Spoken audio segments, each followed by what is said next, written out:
Mister आकाश त्यांनी फारच जबरदस्त प्रेझेंटेशन केलं बरं का. हा नाही म्हणजे त्यांचा मार्केट रिसर्च उत्तमच. पण पहिलं माझं ज्या पोरीशी बोलणं झालं ती कुठं आहे? नाही म्हणजे तिनं कंपनीबद्दल फार चांगलं सांगितलं होतं. आता सध्याचं कंपनीचं स्वरूप, तुमचे फ्युचर प्लॅन, एकदम रिअलिस्टिक अप्रोच होता तिचा. मला वाटलं का भेटेल ती मला. मला असं वाटलं असेल ती इथे. कुठे आहे ती? ती आली तशी निघून गेली. Oh that's sad. Not really. In fact we are glad. काय आहे, काही ठराविक अपवाद वगळता बायकांना पर्सनल आणि प्रोफेशनल लाईफ एकत्र हँडल करता येत नाही. त्या मुलीचं इथेच झालं, त्यामुळे तिचं तिनेच रिझाईन केलंय. अरे रे. पण मिस्टर खानोलकर, तुम्ही हे जे बोलून राहिलात ना का बायकांना पर्सनल आणि प्रोफेशनल आयुष्य एकत्र हँडल करता येत नाही, ते काही मला पटून नाही राहिलं बा. That's okay. आपण इथे आपल्या पर्सनल ओपिनियन्सवर चर्चा करायला नाही, बिझनेस डील करायला भेटलो आहोत. हो पण बिझनेस कोणाशी करायचा हे पर्सनल ओपिनियन वरतीच ठरतं ना. फक्त नंबर्स बघून बिझनेस करायचा झाला असता तर तुमच्यासारख्या छोट्या नवीन कंपनीत राधिका सुभेदार इन्व्हेस्टर म्हणून कशासाठी आली असती? ती पोरगी माझ्याशी जे बोलली त्याच्याने मी इम्प्रेस झाले म्हणून तर आले नाही इथे. समजून राहिलं ना तुम्हाला? अहो या दुनियेमध्ये असंख्य बायका आहेत ज्या घरचं काम सांभाळतात, बाहेर नोकरीसाठी जातात किंवा त्यांचा कुठला जो व्यवसाय असेल ना तो करतात. बायका हे खूप चांगलं करू शकतात. अहो त्यातलं एक उदाहरण इथं तुमच्या समोरच बसलंय ना, तरी तुम्ही असं काऊन बोलून राहिलात? मी तर म्हणते बायकांना हे उत्तम जमतं. प्रत्येक यशस्वी पुरुषाच्या मागे एक बाई असते. कदाचित तुमचा याच्यावरती विश्वास नसेल, पण एक गोष्ट नक्की की एका यशस्वी होऊ न शकणाऱ्या बाईच्या मागं तुमच्यासारख्या विचारांचे पुरुष नक्की असतात.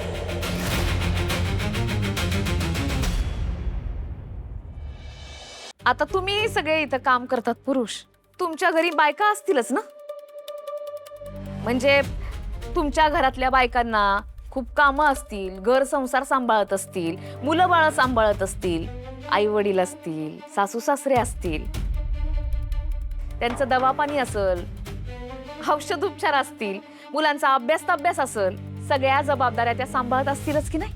आणि त्यातल्या कित्येक बायका बाहेर ऑफिसला पण जात असतीलच ना. हो बायका जितकं चांगलं मल्टीटास्किंग करतात तितकं कोणीच करू शकत नाही. आणि जर तसं पुरुषांना करायचं असेल ना तर पुरुषांना बाईचा जन्म घ्यायला लागेल. त्याशिवाय जमणारच नाही तुम्हाला. आणि तुम्ही काय म्हणताय का त्या पोरीला पर्सनल आणि प्रोफेशनल आयुष्य एकत्र सांभाळता नाही आलं म्हणून ती काम सोडून निघून गेली म्हणून? नाही, असं असूच शकत नाही. बाई कुठलीच जबाबदारी अशी अर्धवट सोडूच शकत नाही. तिची काहीतरी मजबुरी राहणार.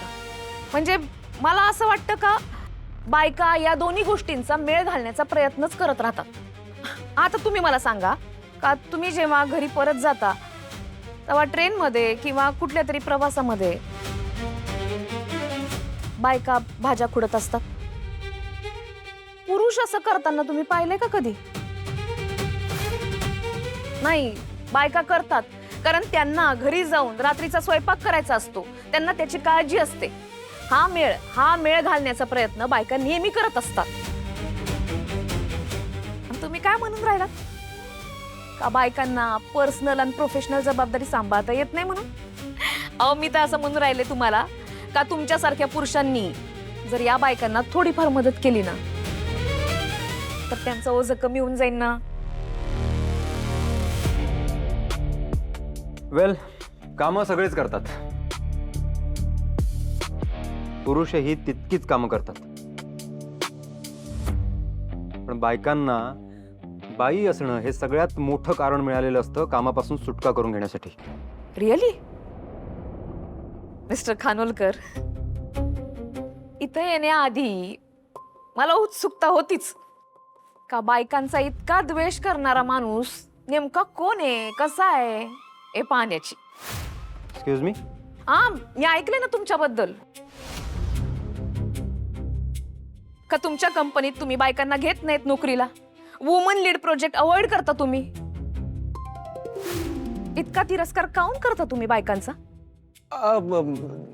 नाही मॅम, ऍक्च्युली असं काही नाहीये.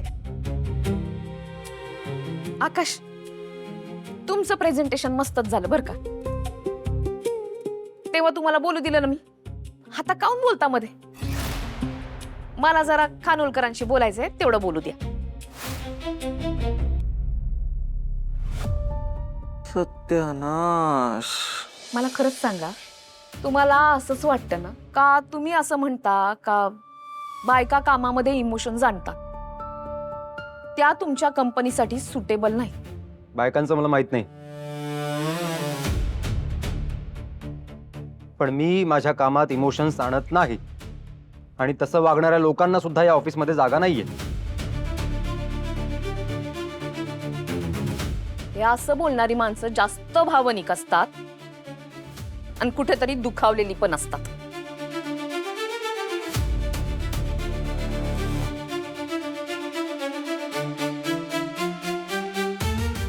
आणि पहिल्याच मीटिंगमध्ये समोरच्याला जज करणारे बिझनेस कमी आणि ड्रामा जास्त करतात.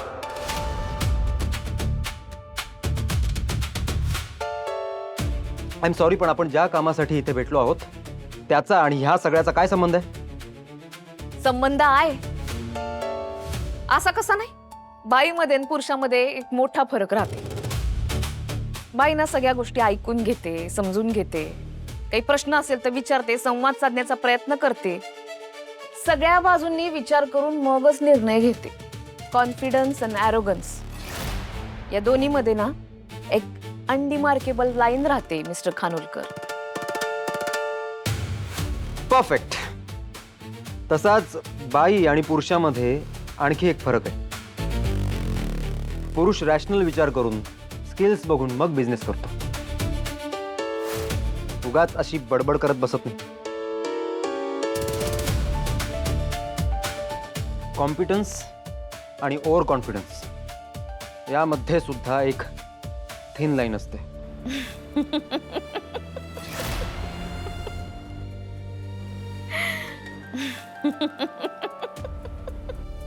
काय यात हसण्यासारखं काय आहे मिसेस सुभेदा? अहो सगळंच. म्हणजे तुम्ही असं बोलून राहिलात का बायका कॉम्पिटंट नसतात. कॉम्पिटंट बायका असतात, त्यांच्यामध्ये ओव्हर कॉन्फिडन्स असतो. बायका रॅशनल विचार करू शकत नाहीत, हा तुमचा समज आहे. बायकांमध्ये स्किल सेट कमी असतो, हा तुमचा समज आहे. एक क्युरिओसिटी म्हणून विचारून राहिल्या का तुमच्या घरामध्ये बायका नाही आहेत का? म्हणजे तुमच्या आई, बहीण आहेत, पण त्या माझ्या घरच्या बायका आहेत. म्हणजे तुमच्या घरातल्या बायका तेवढ्या हुशार आणि बाकीच्यांचं काय? बाकीच्या हुशार नाही? हे काय बोलून राहिलात तुम्ही? मला एक सांगा, बायकांबद्दल इतका तिरस्कार का होणे तुमच्या मनात? कधी हर्ट झालाय का? एखाद दुसरी जखम बिखम